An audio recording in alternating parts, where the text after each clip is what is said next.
మా సార్ చెప్పిండు, మా అమ్మ చెప్పింది, మా నాన్న చెప్పిండు, మా తాత చెప్పిండు, మా మామ చెప్పిండు అని చాలామంది ఎవరో చెప్పారు అనే గైడెన్స్ ఫాలో అవుతున్నారు. వాళ్ళ టైం అయిపోయింది. వాళ్ళు మనకంటే 20 ఇయర్స్, 30 ఇయర్స్ సీనియర్స్. అప్పుడున్న సిట్యుయేషన్స్ వేరు. అప్పుడున్నటువంటి ఫైనాన్షియల్ కండిషన్స్ వేరు. అండ్ ఇప్పుడున్నటువంటి పరిస్థితులు వేరు. ఇప్పుడు టైం అంతా చేంజ్ అయిపోయింది. ఇప్పుడు టెక్నాలజీ మన చేతుల్లోకొచ్చింది.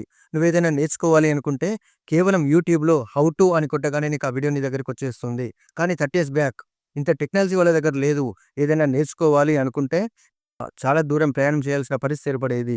కొన్ని వేల రూపాయలు ఖర్చు చేయాల్సిన అవసరం వచ్చేది. కానీ ఇప్పుడు ఇన్ఫర్మేషన్ కంప్లీట్‌గా ఫ్రీ. ఇన్ఫర్మేషన్ ఎక్కడ పడితే అక్కడ దొరుకుతుంది. మరి ఆ దొరికే ఇన్ఫర్మేషన్ యూజ్ చేసుకొని మనం డబ్బుల్ని ఎలా సంపాదించొచ్చు అని మీరు నేర్చుకోగలిగితే within short period you can become a millionaire. మరి దీనికి కావాల్సిన స్టెప్ బై స్టెప్ ప్రాసెస్‌ని నేను కంటిన్యూయస్‌గా చెప్తూ ఉంటాను. సో, ఫాలో కొట్టడం మాత్రం మర్చిపోకండి. Thank you so much.